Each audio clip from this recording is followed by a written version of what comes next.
Any and all possible survivors out there during this apocalypse we are in right now.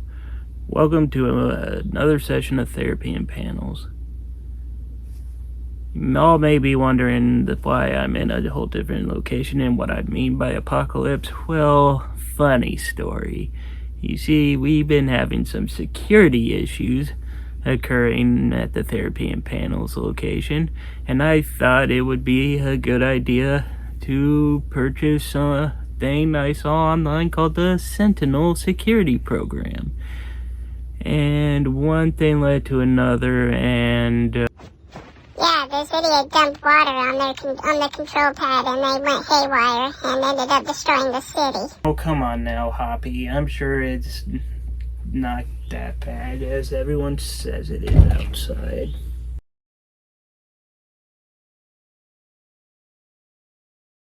I make no promises, but if this device works, we can go back in time and stop your mistake from happening. This is going to take some time, seeing as how this is very bad equipment, so keep yourself entertained while I work. Well, wasting time is something that I know how to do. And what a great way to waste time for something like this than a comic book.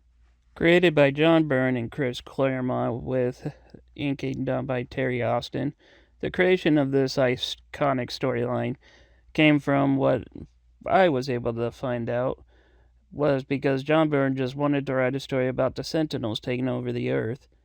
And a fun little fact, apparently years later he stated he unconsciously lifted the spine of the plot from a 1972 Doctor Who serial called Day of the Daleks. So let's hop on a time pad or DeLorean or whatever thing you use for time travel as we take a look at the Uncanny X-Men number 141.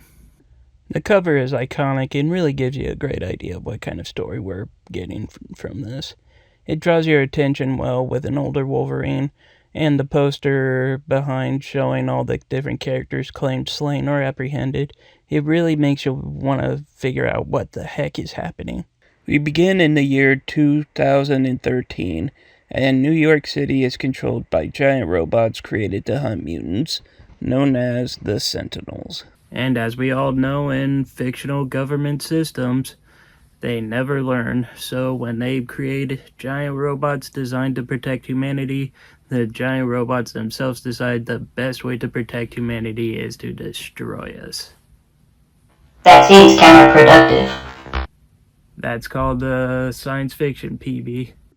We are introduced to Sprite, one of the last remaining X-Men sent out on a medical mission, which means get ready for an action scene. She is attacked by mutant-hating scavengers called the Rogue Pack, but luckily she is rescued by Wolverine. Because of course Logan is surviving the apocalypse. Heck, at this point it's not the Wolverine surviving the apocalypse, it's the apocalypse surviving Wolverine. Logan warns her about how all the other nations across the world are planning to nuke the United States due to the Sentinels, and he's on his way. She finally makes it back to the concentration camp that she's lived in, where she reunites with Storm, Rachel Summers, Franklin Richards, and Magneto, and Colossus. And it is revealed that they are planning on using the stuff they got from that medical run as a way to remove their dampener colors, as a way to plan their time travel plans. Because when all else fails, send a complaint to the past. The plan is a success, and Kate's consciousness is sent back into her younger body in the year 1980, where the X-Men are currently training in the Danger Room. During training, we see the younger Kitty Pryde walk in during a session and nearly gets destroyed. Okay, rule number 1. Make sure the room isn't trying to kill me before I go barging in.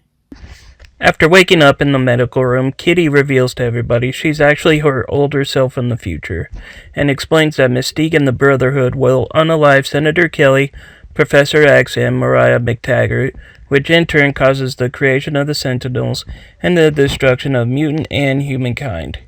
The X-Men don't fully believe her, except for Wolverine. Which is fair for how much he's experienced throughout his life. Heck, at this point, he probably would have believed her if she said she came from a week into the future.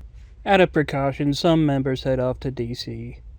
We return to the future as Rachel, Colossus, and Franklin escape the camp after Magneto sacrifices himself.